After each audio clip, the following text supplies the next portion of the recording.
இன்றைய ஆத்மீக தேன்.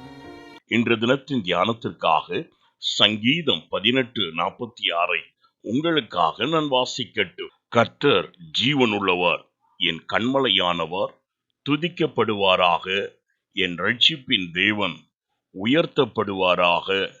ஆம் பிரியமானவர்களே, என் தேவனாகிய கர்த்தர் எல்லா தேவர்களிலும் அவர் மிகவும் உயர்ந்தவராய் இருக்கிறார். காரணம், அவர் எனக்காக பழிக்கு பழி வாங்கி ஜனங்களை எனக்கு கீழ்ப்படுத்துகிற தேவனானவர்.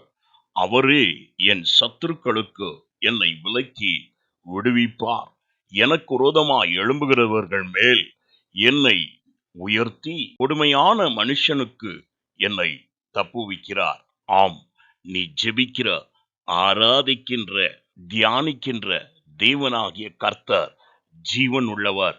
அவர் உன்னுடைய எல்லா காரியங்களையும் பார்க்கிறார். அவர் என்றும் மாறுவதில்லை. அவர் நித்திய கண்மலையானவர்.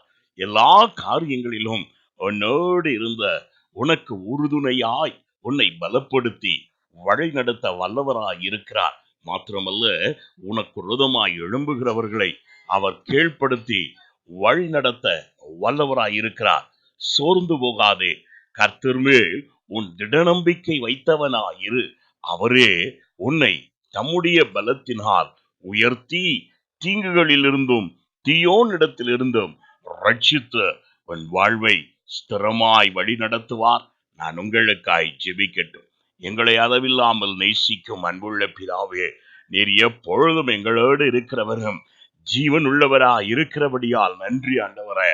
மரித்தேன், ஆனாலும் சதா காலங்களிலும் உயிரோடு இருக்கிறேன் என்று சொன்ன எங்களுடைய கண்மலையாகிய கிறிஸ்துவே, உம்மை நாங்கள் எல்லாவற்றிலும் துதித்து வருகிறதான எல்லா சோதனைகளிலே நாங்கள் சிக்கிக் கொள்ளாதபடி அதிலிருந்து எங்களை ரட்சித்து நீர் உயர்ந்த தேவனாய் இருக்கிறபடியால் இதோ உம்மை நம்பி இருக்கிறவர்களை உயர்ந்த ஸ்தலங்களிலே போய் அமரும்படி உன்னதமான கிரியைகளை நீர் நடத்துகிற தேவனாய் இருக்கிறபடியால் நன்றி.